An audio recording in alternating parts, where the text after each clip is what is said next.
saat HMI dibekukan.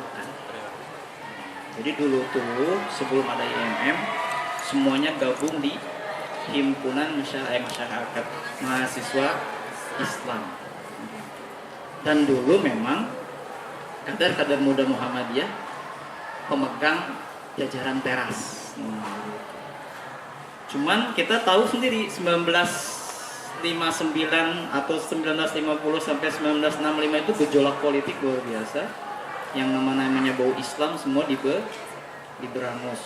Nah, alhamdulillah berkat pertolongan Allah melalui nama Muhammadiyah selamat.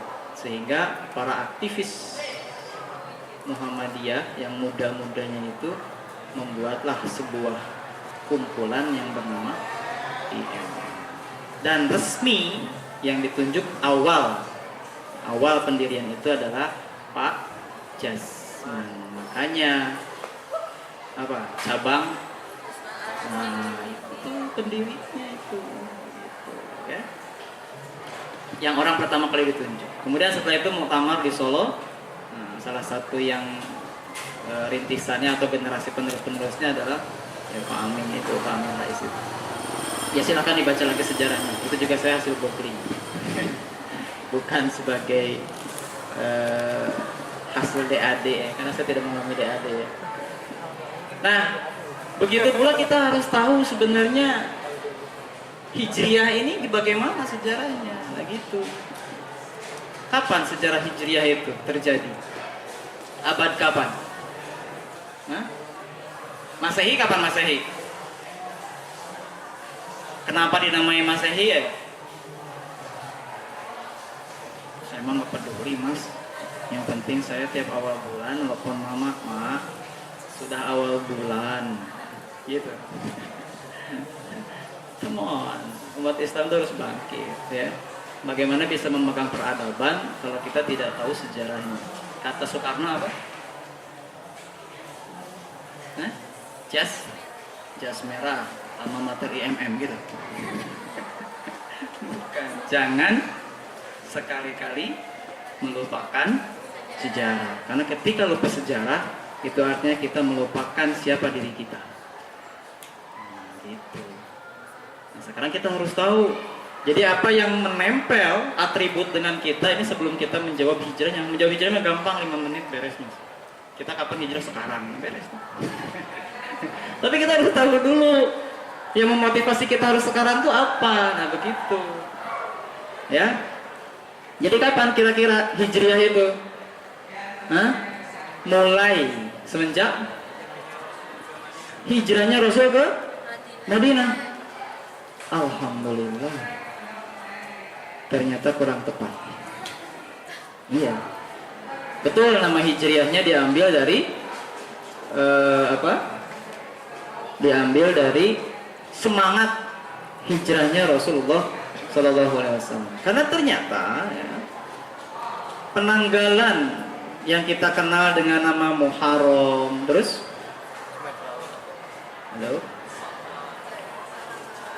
Safar, terus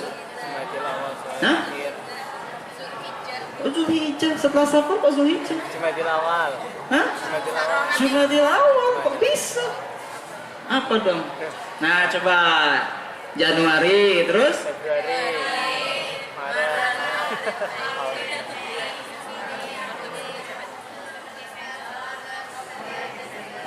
lancar ya.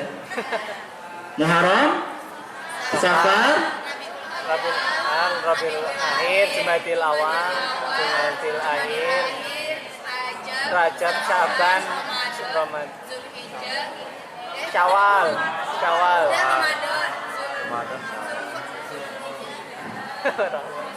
Lebaran ngerti nih. Apaan? Syawal, terus Zulhijjah. Dul penuh. Apa? Aduh, 2 lagi dapat gelas. Zul Qa'dah, kemudian Zulhijjah. Diapalin, siapa tahu nanti presidennya ganti hijriah, kita enak gajiannya gitu. karena lebih cepat. Harus hafal. Masa nggak hafal? Ya, ulangi lagi yuk. Muharram,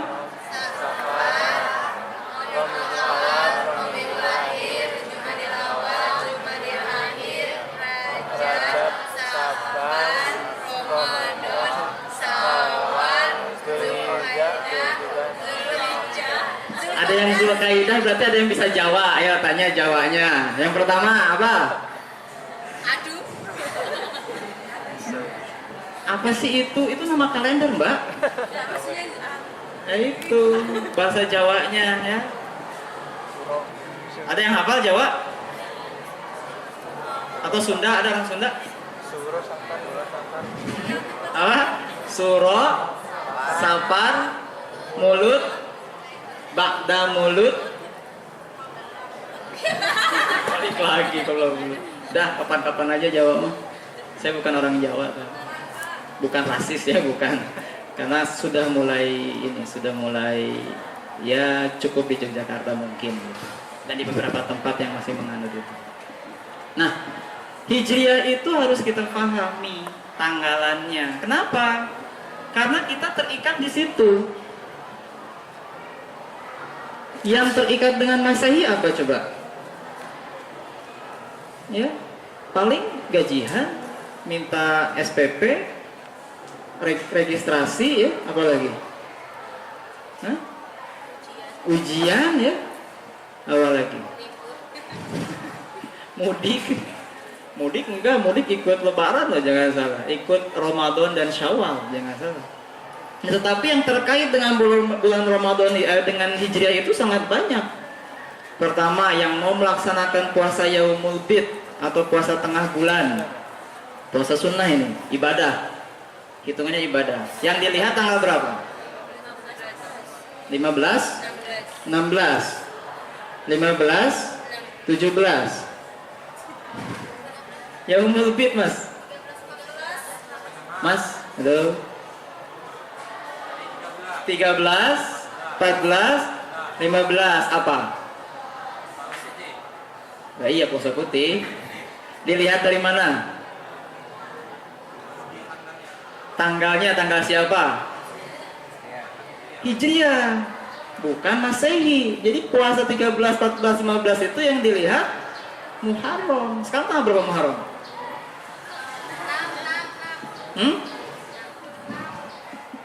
Iya, 6? Yakin? Iya. Soalnya hari Kamis tanggal 9. Oh gitu, ada momen kata Karena kan puasa sunnah itu. Oh begitu. Nah, tidak ingat siap-siap dia puasa sunnah tanggal 9. Puasa apa Mbak? Puasa Loh kok puasa Zulhijjah? Muharram puasa Zulhijjah. Puasa? Oh, Asyura. Apa itu Asyura? Asyura itu tanggal 10. Kalau 9 tanggal hari apa? Puasa Tasu'a tanggal 9. Ya kapan-kapan lah ngebahas yang itu. Pertemuan KIS berikutnya ya. Nah, ternyata ini salah satu dari, kalau ada yang membahasakan Islam itu anti budaya, salah. Justru Islam akomodatif gitu. Ketika memang itu positif. Ya, asalkan positif. Apa? Ternyata penanggalan Muharram, Safar, Rabiul Awal, Rabiul Tsani dan seterusnya itu sudah terjadi jauh-jauh hari sebelum ditetapkannya kalender Hijriah.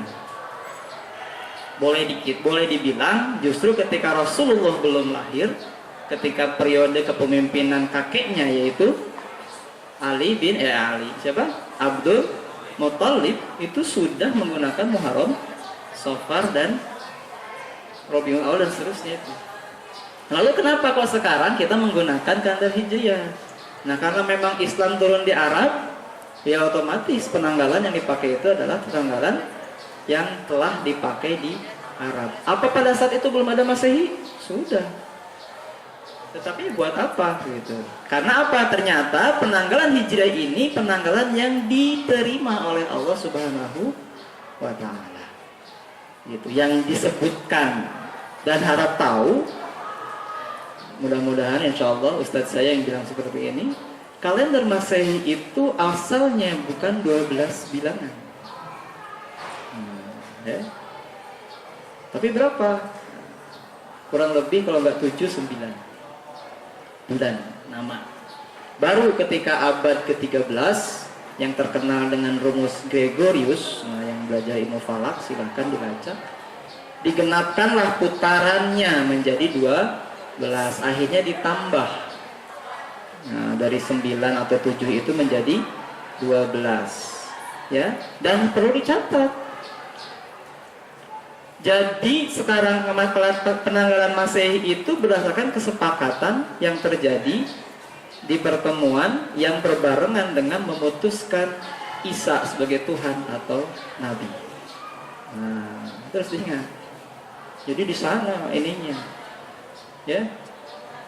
Nah, dan sebenarnya putaran yang dihitung oleh pendeta Gregorius itu ini sedikit ini ya perbandingannya. Penanggalan Gregorius itu terjadi di abad ke-13 dan akhir perhitungan dia itu bukan di Desember. Ternyata di mana? Penanggalan yang aneh di mana? Februari.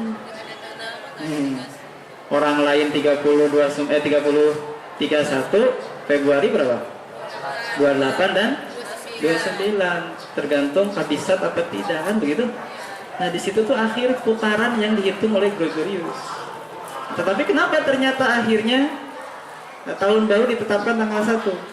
Nah, karena sebenarnya itu sebuah rangkaian ibadah selama seminggu sejak 25 sampai tanggal 1. Jadi kalau kita ikut kegiatan itu pertanda kita ikut merayakan ajaran mereka. Nah, lalu kenapa Allah menurunkan atau memilih Islam? Karena memang dari dulu sudah 12. Nah, ditetapkan di dalam surat At-Taubah. Silakan buka Qur'annya. Udah ngaji kan tadi? Ya, dibuka Qur'annya. Surat At-Taubah ayat insyaallah 36. Silakan dibuka Mas. Baca.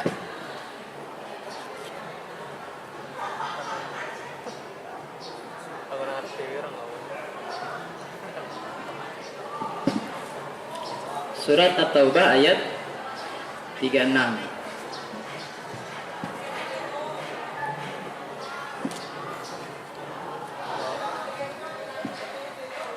Yang laki-laki para hafal sudah pada hafal ya insyaallah. Ya. Amin begitu. Jadi nanti keluar dari sini belum hafal pun didoakan hafal Quran insyaallah. Jadi laki-laki harus hafal Quran karena jadi imam nanti. Apa? A'udzu billahi minasyaitonir rajim. Inna iddatasy syuhur indallah 12. Nah, diartikan ya. Sesungguhnya bilangan bulan di sisi Allah itu ada 12. Nah, ditetapkan. Jadi di apa istilahnya? Diketok. Dah pakai yang di era Arab saja. Karena di era Arab sudah 12 dari dulu bilangannya. Bahkan menggunakan putaran hilal bulan sudah dari dulu. Nah, dalam Al-Qur'an dikatakan yas'alunaka 'anil ahillah qul hiya mawaqitu lin-nasi wal hajj. Orang-orang bertanya untuk apa sih ada bulan di atas, ada hilal ya. Rasul jawab mereka hilal itu dijadikan sebagai mawaqitu lin-nas, tanda-tanda bagi manusia wal hajj dan juga pertanda melaksanakan haji.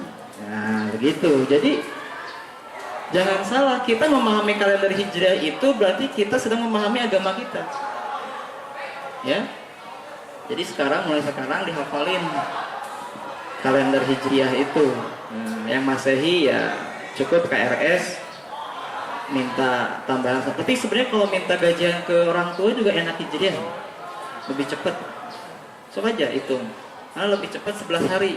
Bayangin, ayo. Lumayan 11 hari. Biasanya dapat 12 kali menjadi 13 kali. Sok aja dicoba. Nanti bingung mamanya. Oh cepat nak, kan Hijriah Pak, Islam. Nah, gitu. Ya. Oke. Kena ide ya, asik katanya. Bisa nambah. Oke, ya. Jadi bilangan bilangan Hijriah ini Allah yang milih, begitu ya. Allah yang menetapkan. Cuman, nah ini cumanya ini. Ternyata awalnya itu sejak Rasul diutus bahkan sampai zaman Abu Bakar ya, As-Siddiq, ternyata belum ada tahunnya. Jadi baru dikenal dengan istilah-istilah yang penting. Misalnya seperti sanatul izn. Nah, apa? Tahun diizinkannya berhijrah. Hijrah itu kan berapa kali zaman Rasul itu? Madinah itu ke berapa sih? Hijrah ke Madinah itu yang ke berapa? Belum tahu juga ya? Oke. Hijrah ke Madinah itu hijrah terakhir. Karena sebelumnya Rasulullah SAW mencoba menyuruh ya pertama ke Taif, minta lobi dulu ke Taif, tetangganya Mekah. Ternyata di sana dilempari batu. Wah, nggak jadi. Itu tuh dakwah sekalian mau hijrah Rasul itu. Nggak jadi, ini ditolak ini. Nah, akhirnya doa lagi sama Allah, dapat lagi ilham. Coba ke Ethiopia. Ethiopia itu di mana? Habsyi itu di mana, Mas? Afrika. Mekah dan Afrika dekat nggak? Hah? Dekat apa jauh? Ya? Dekat apa jauh? Ya? Dekat apa jauh? Dekat apa jauh? Dekat dibandingkan dari Indonesia mah. Soalnya dari situ tuh tinggal ke utara sedikit, nyampe sudah begitu ya. Nyebrang Laut Merah doang. Laut Merah itu loh ya. Laut Merah itu di mana? Mesir, tahu aja, tahu pernah dengar ceritanya. Nah, Mesir itu nyebrang ke tanah itu, tanah Saudi itu, tanah Hijaz dulu itu gitu, dari Mesir dari mana itu? Fir'aun itu sekitaran Mesir situ kan. Nah, itu nyebrangnya itu ke sana dulu, terus balik lagi. Nah, dari itu Mesir itu sudah masuk Afrika, cuman beruntung begitu, putih-putih di situ. Jadi Afrika tuh nggak semuanya hitam. Jadi jangan bilang yang putih bukan dari Afrika, ada itu Mesir Afrika. Ya. Nah, utara atau Ethiopia tuh utaranya. Nah, jadi itu pertama ke situ dan di sana lama. Yang di sana adalah saudara Rasulullah SAW, yaitu Ja'far bin Abi Thalib yang menjadi ketua rombongan berangkat ke Habsyi tadi. Dan di sana lama tinggal. Bahkan ketika coba ditarik lagi sama Abu Sufyan, sama Amr bin As yang waktu itu masih muda-muda, generasi muda Quraisy, itu ditolak oleh Raja Habsyi. Nggak boleh, ini tamu saya, kami lindungi. Nah, gitu. Walaupun Raja Habsyi pada saat itu tetap dalam kondisi Nasrani. Nah, di samping itu karena masih terus-menerus terjadi istilahnya goncangan, gangguan, ya tekanan, sampai endingnya Allah sunatullahkan begitu. Di sisi lain Madinah pun genting. Genting kenapa? Kaum Aus dan Khazraj berperang terus, nggak akur-akur, hingga akhirnya ini harus cari penengah ini. Nah, tercetuslah satu nama, yaitu Muhammad Al-Amin. Lalu mereka datang delegasinya ini, gimana bisa menjadi penengah? Ya sangat bisa saja, tapi ingat aturan main yang saya lakukan ini begini. Nah, akhirnya mereka berbaiat lah untuk mau menerima Rasulullah SAW. Karena sudah ada seperti itu, semakin marahlah. Nah, gitu ceritanya Quraisy itu, sehingga rencananya akhirnya ingin membunuh. Nah, ketika terjadi tahun hijrah itu, mau Rasulullah mau hijrah itu belum disebut tahun hijrah begitu. Pada saat itu disebutnya itu tahun sanatu izn, tahun diizinkannya untuk berhijrah. Nah, begitu. Terus berlanjut ketika ada momen penting untuk diperbolehkan memerangi kaum musyrikin. Nah, disebut juga memerangi kaum musyrikin. Bahkan ketika saat umat Rasul dalam perang Uhud melakukan dosa, lalu Allah mengampuni. Nah, tahun itu dikenal dengan tahun ampunan, begitu. Belum disebut tahun hijriah. Nah, baru terjadi pada saat kejadian pada masa Khalifah Umar bin Khattab mengirim surat kepada Abu Musa al-Ash'ari di Basrah. Lalu Abu Musa al-Ash'ari pada saat itu bingung. Ya Amirul Mukminin, yang Anda maksud dari berkas-berkas itu yang mana ya? Kok ini ada tema yang sama di bulan Safar, tapi tidak tahu tahunnya, tahun yang mana. Nah kebetulan pada saat itu bukan momen yang penting untuk diingat. Nah dari situ Umar bin Khattab mengumpulkan para sahabatnya, lalu ngobrol. Kira-kira ini kita harus menciptakan sesuatu yang membawa kemaslahatan umat yang lebih besar. Nah begitu. Akhirnya mereka sepakat bikin tahunnya. Jadi sebenarnya bulan dan tanggal sudah ada sejak dulu, tapi tahunnya itu yang belum ada. Nah maka diputuskanlah kita pakai tahun Hijriah. Kenapa harus Hijriah? Karena hijrah adalah dalam rangka menegakkan yang hak di atas yang batil, atau bahkan meninggalkan yang batil untuk menuju yang hak, gitu. Untuk menuju hidayah, gitu kan? Meninggalkan kemaksiatan, berarti kan begitu. Meninggalkan tekanan-tekanan untuk kenyamanan dalam beribadah menuju kenyamanan dalam beribadah. Kenapa? Karena keberangkatan ke Madinah ternyata bukan hijrah pertama kali yang dilakukan oleh para sahabat. Nah, itu di sana kita lihat spiritnya. Nah, maka kalau kita sambungkan dengan konteks pengajian kita sore ini, kapan aku saatnya hijrah? Nah, pertanyaannya mau sampai kapan dalam situasi yang tidak nyaman? Nah, gitu saja, selesai. Nah, ya. Jadi bukan karena sekarang gara-gara Muharram terus kita harus hijrah, bukan. Spiritnya bukan itu. Tapi spiritnya adalah bagaimana kita mencari kenyamanan untuk mendekatkan diri kepada Allah dan kenyamanan di dalam menjemput barokah Allah. Begitu. Dalam nasihat ulama siapa lupa saya, al barokatu gitu ya. Barokah itu, kehidupan yang pernah barokah itu adalah tuzidu ta'ah, bertambah ketaatan. Nah, sekarang pertanyaan kita, dengan perjalanan hidup kita ini, ya, sudah menambah seberapa banyak ketaatan kita kepada Allah Subhanahu wa Ta'ala? Mari kita jawab. Gitu. Kalau masih stuck, masih terus-menerus, ya begitu saja gitu ya. Begitu itu maksudnya gimana? Misal sholat harusnya 11:30, masih 11:30, sama-sama setengah satu setengah berikutnya gitu ya. Nah, harusnya ngaji begitu, ini ngaji ya, ngaji Al-Quran. Ini ada berapa juz? 30. Sudah berapa kali hatam? Kan saya ada halangan kan? Sudah berapa kali hatam? Oke, ya. Terus apa lagi? Kita punya uang saku berapa? Ada yang 1 juta? Enggak. Ada yang 200.000? Lebih. Ya. Sudah berapa persen kita alokasikan untuk hal-hal kemanusiaan? Atau semuanya masuk ke perut kita? Nah, ya. Nah, mari kita list sekarang, ya. Baru nih resolusi itu yang begini, bukan masalah selesai skripsi tahun ini jelek, bukan, begitu maksud saya, bukan. Tetapi resolusi itu harus lebih berarti. Nah, tujuan selesai skripsi juga harus bisa dilihat nanti, misalnya begitu. Menjadi resolusi bagus ketika tujuannya nanti ingin melanjutkan program-program lain yang lebih. Karena terhambat dengan skripsi, maka skripsi akan selesai. Nah, itu bagus. Tapi kalau hanya sekedar resolusi setelah selesai skripsi terus jadi pejabat seperti saya tadi, kan juga salah begitu ya. Mas belum tahu pejabat apa ya?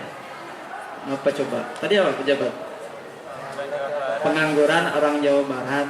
Santai Mas, bukan pejabat DPR sana yang duduk di meja hijau, salah. Di Gedung Kura-Kura. Ya, resolusi-resolusi itu yang harus muncul akhirnya sekarang. Begitu. Kalau masih sama begitu, Quran khatam ya setahun sekali juga kalau nunggu Ramadan datang begitu, atau sholatnya tetap begitu juga, ada kegiatan yang sifatnya meminta sukarelawan kita masih ogah-ogahan. Nah, ini kita berarti perlu hijrah. akhirnya kita perlu hijrah. Ayo kita hijrah kan gitu jadinya. Nah, ya. Jadi hijrahnya yang begini. Karena kalau hijrahnya sebagaimana hijrahnya Rasulullah, nah kita mau hijrah kemana? Yang kita lihat spiritnya. Jadi Rasulullah sering mengutus ke Habsyi begitu, ke Taif waktu itu, terus ke Madinah, akhirnya endingnya menjadi Madinatul Munawwarah, muncul peradaban yang gemilang sampai bisa nembus Eropa sana. Nah, itu dalam rangka untuk menjaga begitu, menjaga agar orang-orang yang gitu telah mengaku Islam itu terselamatkan dan nyaman di dalam beribadah kepada Allah Subhanahu wa taala. Itu semangat hijrahnya. Karena di ayat lain banyak yang semakna dan satu spirit dengan tema hijrah ini. Apa? Contoh misalnya di dalam surat Ali Imran. Monggo dibuka Ali Imrannya. Ayatnya pojok atas kanan 133.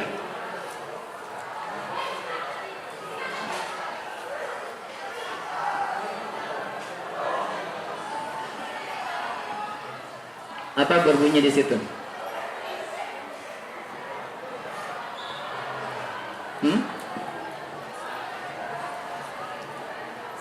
A'udzu billahi minasyaitonir rajim. Wasari'u ila maghfiratim mir rabbikum.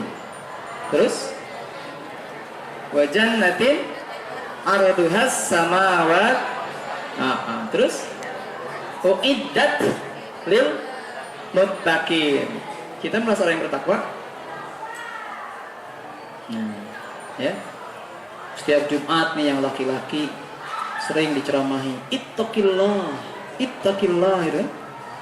Wala tamutunna illa wa antum muslimun. Kan begitu nasihat takwa terus. Cuma berhubung kalian belum nikah jadi nggak bisa menyampaikan ke yang lain. Kalau saya ketika dikasih nasihat gitu tak kasih tahu ke istri saya. Gini loh nasihatnya. Memang harus kayak gitu sebenarnya. Maka segeralah ya masyarakat syabab. Oke. Insyaallah katanya. Kalau perlu undang saya. Kalau nggak berani kita tembung nanti orang tua. Nah, spirit ayat tadi adalah wasari'u, itu perintah. Apa? Agar bersegera ila maghfiratim mir rabbikum, kepada ampunan Allah Subhanahu wa taala, ya. Wa jannah, dan juga bersegera menjemput jannah, ya, surga.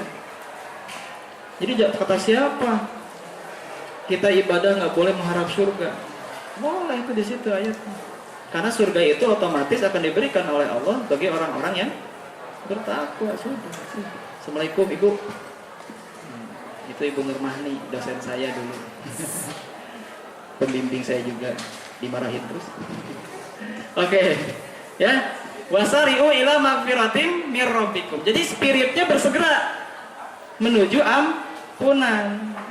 Apalagi kalau kita tambah di ayat yang lain, Allah menjelaskan innamat taubatu, sesungguhnya orang yang memiliki sifat untuk bertaubat, gitu ya. Ya, bertobat kepada Allah itu adalah orang, ya, beramal atau melakukan sebuah perbuatan yang bisu, ya, perbuatan buruk, ya'malu su'a bijahalah, melakukan perbuatan buruk bijahalah, dengan pura-pura atau pura-pura nggak tahu, gitu. Artinya kadang lupa, kadang khilaf, begitu ya. Nah, berbuat sekali perbuatan salah karena jahalah tadi, sikap bodoh. Bodohnya ada dua, bisa tidak tahu dalam artian tidak membaca ulang lagi begitu, atau tidak mau tahu begitu. Kemudian dia bersegera, ya. Summa yatubuna min qarib. Kemudian setelah itu bersegera untuk melakukan taubat. Itu yang namanya taubat begitu, ya. Dilanjutkan di ayat selanjutnya, walaisa tobat, dan bukan yang dinamakan tobat adalah ketika dia melakukan sayyiat jamak. Nah, kalau tadi su'a mufrad, sekali kesalahan lalu memperbaiki dengan apa? Konsep tobat yang sudah Allah Rasul gambarkan. Tetapi yang dinamakan bukan tobat itu adalah ketika dia melakukan sayyiat, perbuatan salah berkali-kali. Hatta sampai kematian datang di depan dia, lalu dia berkata, "Fal'an, maka sekarang atubu, saya tobat." Nggak bisa itu dikatakan tobat. Seperti hanya dilakukan oleh Fir'aun. Dan juga taubat apa bukan taubat namanya kalau dia mati sedangkan dia adalah kekafiran. Itu ayatnya jelas dalam surat An-Nisa. Ya, dalam surat An-Nisa. Ini kalau dikasih tahu semua nanti agak lama. Nah, jadi ayat-ayat yang seperti ini spiritnya bersegera. Nah, itulah spirit hijrah. Karena hijrah itu menyelamatkan diri ini agar tidak terus-menerus terjebak di dalam hal-hal yang tidak diridhoi oleh Allah Subhanahu wa taala. Nah, begitu. Konsep taubatnya, konsep hijrahnya sekarang itu. Karena kalau hijrah fisik sudah tidak bisa. Dan kalau ada yang sekarang yang mengatakan bahwa sekarang masih fase Mekah, ya keliru. Kenapa keliru? Karena fase Mekah ya dulu zaman Rasul ketika di Mekah, dan fase Madinah ketika Rasul sudah hijrah ke Madinah. Nah, buktinya ya Al-Quran kita ini sudah ada ayat-ayat yang menurut para ahli Quran, ulumul Quran, dalam ulumul Quran dijelaskan bahwa ayat-ayat ini terbagi dua, Makkiyah dan Madaniyah. Al-Baqarah, Ali Imran, An-Nisa itu kategorinya surat-surat Madaniyah. Nah, jadi spirit itu yang harus muncul di dalam diri kita, ya. Lalu bagaimana? Berarti caranya ya kita lihat konsep tobat akhirnya dalam berhijrah itu. Kenapa? Ketika memang ya, kita melakukan sebuah kesalahan, ini ada beberapa tipe kan. Ada yang mungkin sudah lempeng nih, udah bagus, tapi bagaimana kita memanfaatkan momen hijrah kan gitu. Ada juga yang masih setengah-setengah, ada yang bahkan sedang bergelimang dalam dosa, begitu kan ya.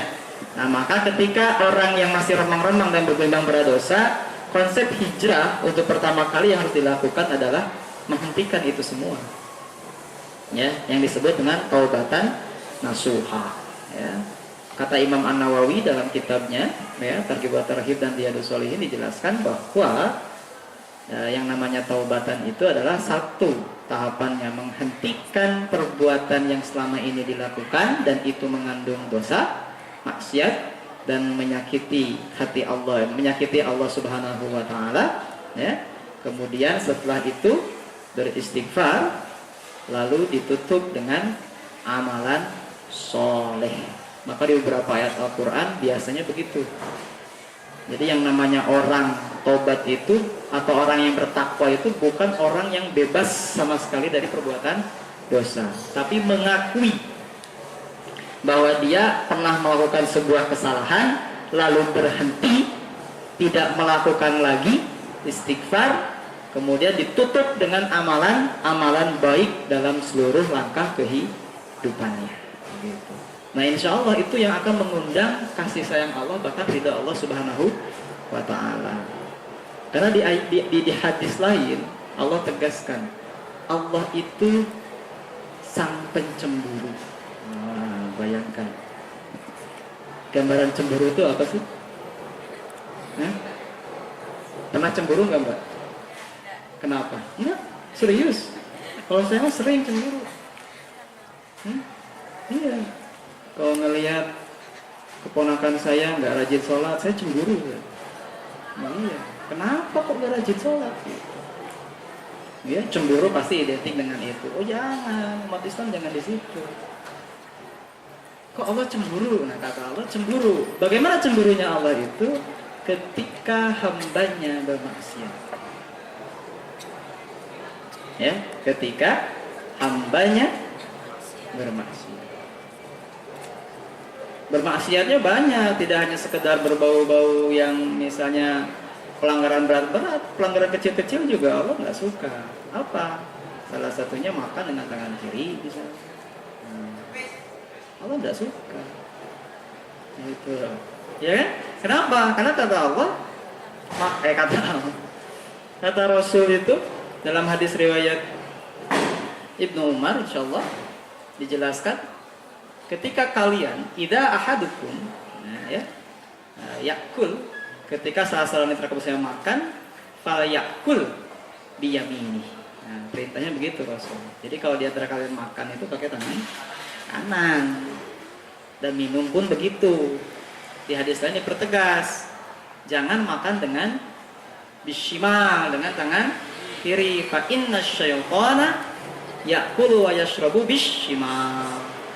Jadi makan minum yang kiri itu golongan setan. Ya. Ini harus kita cermati. Ini hal kecil, baru hal kecil. Kalau kita memang mau hijrah nih, ini udah selesai pengajian hijrah nih, bentar lagi selesai kan. Nah, salah satu komitmen kita apa? Harus ada sesuatu yang kita perbaiki kan. Gitu. Nah, bab-bab lain banyak ya, tepat waktu, tidak melanggar janji, gitu. Sudah siap aktif di organisasi ya hidupkan organisasinya kan begitu. Ya. Dibuat semarak gitu. Atau apa hal-hal yang sifatnya pribadi juga banyak ya. Allah nyuruh ya muslimat, wahai para perempuan yang muslim gitu ya, julurkanlah jilbabmu ke dada. Ya diataati begitu. Karena insya Allah laki-laki yang baik akan melihat yang begitu, ya bukan yang lain. Sebagai contoh penutup mungkin ya semangat hijrah. Ada seorang calon mertua didatangi calon menantu. Datang, Assalamualaikum, Waalaikumsalam. Siapa mas? Ya siapa? Silaturahim yang pertama gitu biasanya ya, basa-basinya. Yang kedua silaturahim, yang ketiga silaturahim, gitu. Silaturahim terus. Nah, saya berniat untuk berkeluarga dengan anak bapak. Ini tema hijrah luar biasa ya. Sederhana pertanyaan. Oh begitu. Ngomong-ngomong, tadi subuh jam berapa ya? Nggak bisa jawab deh. Tadi sholat subuh jam berapa mas?